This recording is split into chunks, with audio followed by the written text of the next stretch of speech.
പിതാവിൻ്റെയും പുത്രൻ്റെയും പരിശുദ്ധാത്മാവിന്റെ നാമത്തിൽ ആമേൻ.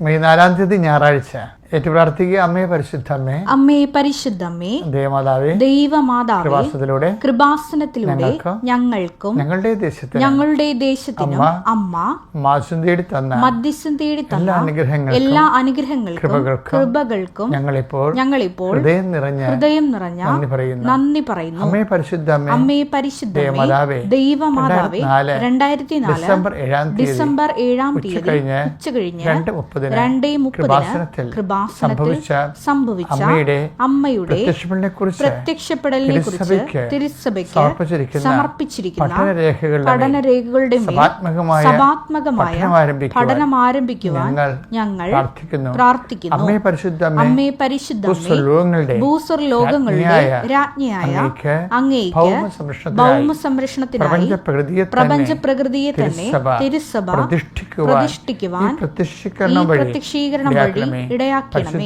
പരിശുദ്ധമ്മേ, ജപമാല മാതാവേ, സകല കൃപാസനം പ്രാർത്ഥനകളോടും ചേർത്ത് ഞങ്ങളിപ്പോൾ പ്രാർത്ഥിക്കുന്ന ഈ കുടുംബത്തിന്റെ പ്രത്യേക നിയോഗം മക്കളെ.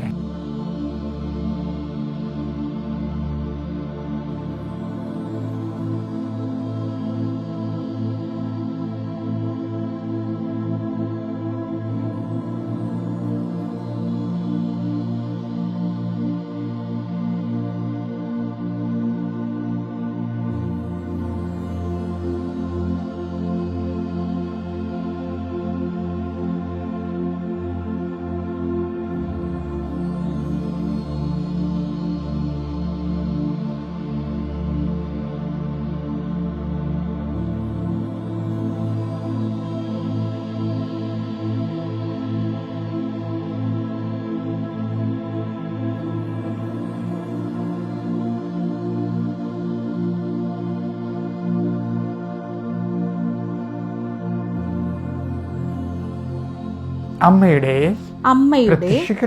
പ്രത്യക്ഷീകരണത്തിന്റെ ഈ അനുഗ്രഹവേളയിൽ ഞങ്ങൾക്ക് സാധിച്ചു തരുവാൻ കനിയണമേ.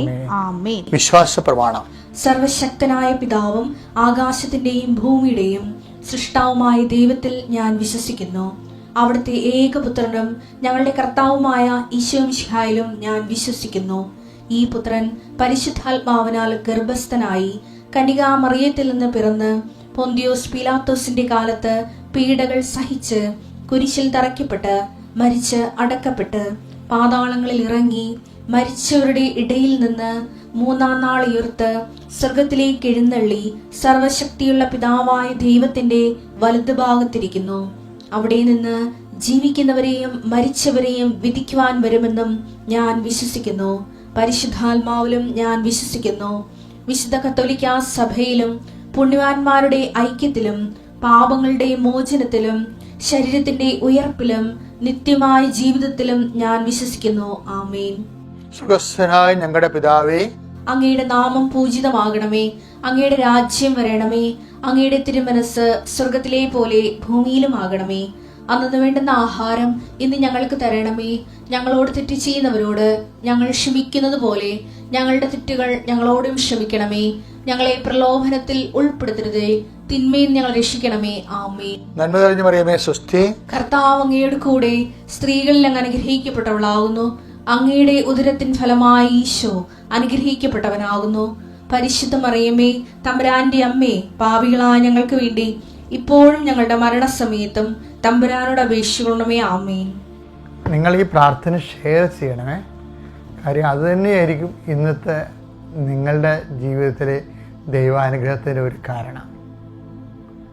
നിങ്ങൾ മാത്രം കേട്ട് അനുഭവം പ്രാപിക്കാതെ കർത്താവിൻ്റെ വേല മറ്റുള്ളവർക്കും കൂടി കർത്താവിൻ്റെ സുവിശേഷം എത്തിക്കാൻ വേണ്ടി നിങ്ങൾ ശ്രദ്ധിക്കണം.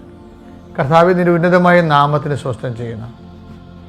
കർത്താവ് നിന്റെ വിശുദ്ധ പൗരോഹിത്യത്തെ മഹത്വപ്പെടുത്തണമേ. കർത്താവ് സഭയിലുള്ള സാന്നിധ്യം പ്രകടമാക്കണമേ. 39 വർഷം ഞാൻ അർപ്പിച്ച കൃപാനയുടെ യുഗതയാൽ കൃപാസ്ഥാനത്താറെ ജീവനുടെ പ്രത്യക്ഷപ്പെട്ട പരിശുദ്ധ അമ്മയുടെ മാധ്യസ്ഥത്തിലെ ഞാൻ ഈ മക്കളെ ഈശോനാമത്തെ ആസ്വദിക്കുന്നു. കർത്താവെ, രോഗികളുണ്ട് ഈശോയെ, കർത്താവ് ചില രോഗികൾ അവരുടെ രോഗങ്ങൾ പറയത്തില്ല, പേടിച്ചിട്ട് നാണമായിട്ട് മിണ്ടാതിരിക്കുന്നവരുണ്ട്. അവർ ചികിത്സക്കും പോകാതിരിക്കുന്നവരുണ്ട്. ഈശോയെ പലരും കർത്താവ്. അതുപോലെ തന്നെ ഈ ഒരു അവസ്ഥയിൽ മാനസിക പീഡകൾ സ്വകാര്യമായി അനുഭവിച്ച് വേദനിക്കുന്നവരുടെ രോഗങ്ങൾ ഈ നിമിഷം കർത്താവിൻ്റെ ഉന്നതമായ നാമത്തിൽ സൗഖ്യം പ്രാപിക്കട്ടെ എന്ന് ഈശോനാമത്തിൽ പ്രാർത്ഥിക്കുന്നു. കർത്താവിൻ്റെ ഉന്നതമായ നാമം സ്വന്തം ചെയ്യുന്നു. കൃപാസാൽത്താര ജീവനോടെ പ്രത്യക്ഷപ്പെട്ട പരിശുദ്ധ അമ്മയുടെ മാധ്യസ്ഥത്തിലെ ജീവിത ആവശ്യങ്ങളിലെ സംഭ്രമജനകമായ സങ്കടങ്ങൾ അനുഭവിക്കുന്നവരെ, ഇതിൽ ഞങ്ങൾക്ക് മോചനമില്ല, ഞങ്ങൾ ഗതി പിടിക്കത്തില്ല, ഞങ്ങൾ തീർന്നു പോകുമെന്ന് ഓർത്ത് ആശങ്കപ്പെടുന്നവരെ, അവിടെ മേൽ ഇന്ന് സഞ്ചാരി മാതാവ് കൃപാസനത്തിൻ്റെ അമ്മ പരിശുദ്ധ ദേവമാതാവിൻ്റെ പ്രത്യേക സാന്നിധ്യം കൊണ്ടാണ് പ്രാർത്ഥിക്കുന്നത്.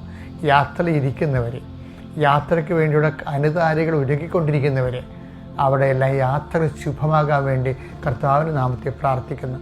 തൊഴിൽ അന്വേഷിക്കുന്നവരെ, ചെയ്തുകൊണ്ടിരിക്കുന്ന തൊഴിൽ നഷ്ടപ്പെടുമെന്നുള്ള ആശങ്കയുള്ളവരെ, അതുപോലെ തന്നെ തൊഴിലിൽ നിന്ന് സസ്പെൻഡായി പോയിട്ടുള്ളവരെ, അതുപോലെ തന്നെ അന്യൻ്റെ കൈവശം ചില സാമ്പത്തിക സ്ഥാപനങ്ങളിൽ പണം കുടുങ്ങിപ്പോയിട്ട് തിരിച്ചു കിട്ടാത്തതിൻ്റെ പേരിൽ ഒന്നും ചെയ്യാൻ പറ്റാതെ നിസ്സഹായമായിട്ട് ഇരിക്കുന്ന ആൾക്കാർ, അവരുടെ ജീവിതത്തിൽ കർത്താവിൻ്റെ ഇടപെടൽ ഉണ്ടാകട്ടെ എന്ന് പ്രാർത്ഥിക്കുന്നു. എൻ്റെ കർത്താവിൻ്റെ ഉന്നതമായ നാമത്തിലെ കുഞ്ഞുങ്ങളെ, അവരുടെ വിദ്യാഭ്യാസം, നീറ്റ് എഴുതുന്നവരെ, ഇന്ന് നീറ്റ് പരീക്ഷയാണ്. ഉടമ്പടി എടുത്തിരിക്കുന്ന അനേകം മക്കൾ നീറ്റ് പരീക്ഷ പങ്കെടുക്കുന്നുണ്ട്. അതുപോലെ ഈ പ്രാർത്ഥനയിൽ പങ്കെടുക്കുന്ന ആൾക്കാരും നീറ്റിലുള്ളവർക്ക് അവരുടെ മെരിറ്റ് കൊണ്ടല്ല, not by merit but by grace, അവരുടെ എല്ലാവിധ അയോഗ്യതകളെ അതിജീവിച്ചുകൊണ്ട് കർത്താവിൻ്റെ ശക്തി അവരിലേക്ക് പ്രവർത്തിക്കുകയും അവർക്ക് ഉന്നതമായ വിദ്യാഭ്യാസത്തിനുള്ള പുതിയ വാതിലുകൾ മാതാവ് തുറന്നു തരികയും ചെയ്യട്ടെ. എൻ്റെ കർത്താവിൻ്റെ ഉന്നതമായ നാമത്തിൽ, സഭയുടെ അധികാരത്തിൽ, കുരിശടയാളത്തിൽ, ദൈവശക്തിയാൽ കുടുംബത്തിൻ്റെ ഏക വരുമാന മാർഗമായിട്ടുള്ള ആൾ രോഗിയായി കിടക്കുകയും വരുമാനം മുട്ടുകയും പീഡികക്കടലിൽ കടം കൂടുകയും മറ്റുള്ളവരിൽ നിന്നെല്ലാം കടം മേടിച്ചുകൊണ്ട് ജീവിക്കാൻ പോകുന്ന ഒരവസ്ഥയിൽ കുഞ്ഞുങ്ങൾ പോലും ഞങ്ങൾ ഇങ്ങനെയായി പോയല്ലോ എന്നോർത്ത് മനസ്സ് വിഷമിക്കുന്നവർ, അവരെല്ലാം സന്ധിക്കാൻ വേണ്ടി ദൈവത്തിൻ്റെ പുതിയ പദ്ധതി നിങ്ങളുടെ കുടുംബത്തിലേക്ക് കർത്താവ് തുറന്നു തരട്ടെ പ്രാർത്ഥിക്കുന്നു. കർത്താവിൻ്റെ ഉന്നതമായ നാമത്തിൽ, സഭയുടെ അധികാരത്തിൽ ദൈവവിളിക്ക് വേണ്ടി ആഗ്രഹിക്കുന്നുണ്ട്. ദൈവവിളിക്ക് പോകണ്ടയോ എന്നൊക്കെ ഓർത്ത് ആശങ്കപ്പെടുന്ന മക്കൾക്ക് ഈ ഒറ്റ പ്രാർത്ഥന നിങ്ങൾ കേൾക്കുകയാണെങ്കിൽ അതിൻ്റെ അർത്ഥം നിങ്ങൾക്ക് ദൈവവിളി ഉണ്ടെന്നുള്ള ദൈവത്തിൻ്റെ ഒരു ഇടപെടലാണെന്ന് മനസ്സിലാക്കിക്കൊണ്ട് നിങ്ങൾക്ക് വൃത്തിയായ, കൃത്യമായ, ശക്തമായ തീരുമാനമെടുക്കാൻ, കർത്താവിൻ്റെ ജോലി ചെയ്യാൻ കർത്താവ് നിങ്ങളെ സഹായിക്കട്ടെ.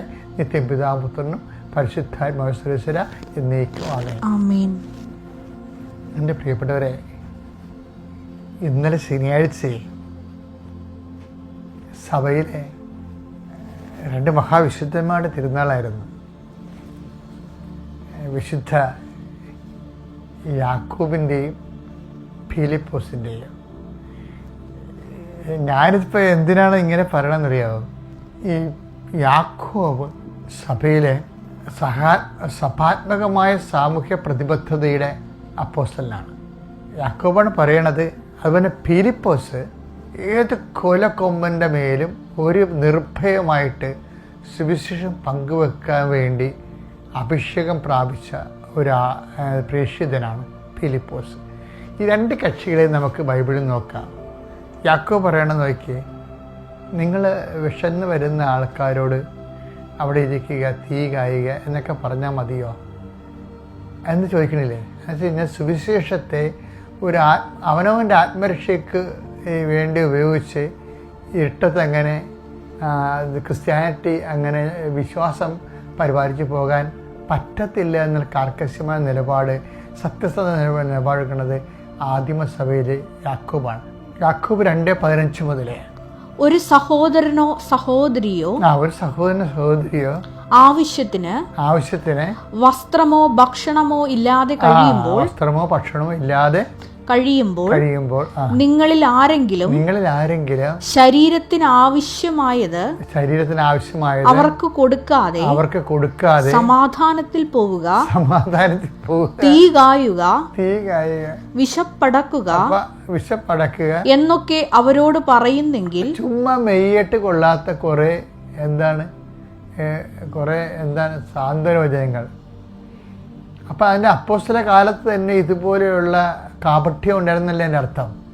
എന്ന് വെച്ച് കഴിഞ്ഞാൽ ഇതിൻ്റെ അകത്ത് വരുന്ന വിഷയത്തിൽ ഇതിനെ ബ്രേക്ക് ചെയ്യണ യാക്കോബാണ്. കാര്യം യാക്കോബ് പറയും, വിശ്വാസം കൊണ്ട് മാത്രം കാര്യമില്ല, വിശ്വാസം പ്രവൃത്തികളാൽ സാധൂകരിക്കപ്പെടണം. Take the word of God. യാക്കോബ് 2:17.